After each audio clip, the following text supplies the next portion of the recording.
രാമക്ഷേത്ര ഭരണസമിതിയിൽ അഴിച്ചുപണി വേണമെന്ന് സമിതി അധ്യക്ഷൻ നൃപേന്ദ്ര മിശ്ര. അയോധ്യയിലെ രാമക്ഷേത്രത്തിന്റെ ഭരണസമിതിയിൽ അഴിച്ചുപണി വേണമെന്ന് രാമജന്മഭൂമി ക്ഷേത്ര നിർമ്മാണ സമിതി അധ്യക്ഷൻ നൃപേന്ദ്ര മിശ്ര.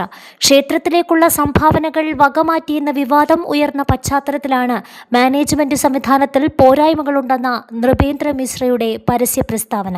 ഉത്തരവാദിത്വമില്ലായ്മയും മേൽനോട്ടത്തിലെ വീഴ്ചയുമാണ് ഇത്തരം ക്രമക്കേടുകൾക്ക് വഴിവെച്ചതെന്ന് അദ്ദേഹം പറഞ്ഞു. ക്ഷേത്രത്തിലെ ഇപ്പോഴത്തെ പ്രവർത്തനങ്ങൾ ഔദ്യോഗിക ചട്ടക്കൂട് അനുസരിച്ചല്ലെന്നും സന്നദ്ധ പ്രവർത്തകരെ അടിസ്ഥാനമാക്കിയുള്ള അനൌദ്യോഗിക രീതിയിലാണ് നടക്കുന്നതെന്നും മിശ്ര ചൂണ്ടിക്കാട്ടി. സ്ഥാപനത്തിൽ ആർക്കൊക്കെയാണ് ചുമതലയെന്നോ ഉത്തരവാദിത്വമെന്നോ വ്യക്തമാക്കുന്ന രേഖാമൂലമുള്ള ഉത്തരവുകളില്ല. സംഭാവനകൾ എണ്ണുന്നതിനും കൈകാര്യം ചെയ്യുന്നതിനുമായി 2023-നും 2025-നും ഇടയിൽ കൃത്യമായ മാർഗനിർദ്ദേശങ്ങൾ പുറപ്പെടുവിച്ചിരുന്നെങ്കിലും അവയൊന്നും പാലിക്കപ്പെട്ടിട്ടില്ലെന്ന് അദ്ദേഹം പറഞ്ഞു.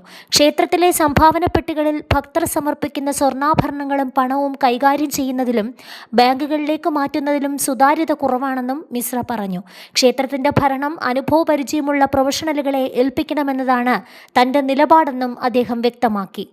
നിലവിൽ രാമക്ഷേത്രത്തിന്റെ സംഭാവനയിൽ 7 കോടി രൂപയുടെ ക്രമക്കേട് നടന്നെന്ന ആരോപണത്തെ തുടർന്ന് ഉത്തർപ്രദേശ് സർക്കാർ പ്രത്യേക അന്വേഷണം പ്രഖ്യാപിച്ചിട്ടുണ്ട്. സത്യം പുറത്തുവരുമെന്നും കുറ്റക്കാർക്കെതിരെ കർശന നടപടി സ്വീകരിക്കുമെന്നും മുഖ്യമന്ത്രി യോഗി ആദിത്യനാഥ് വ്യക്തമാക്കിയിട്ടുണ്ട്.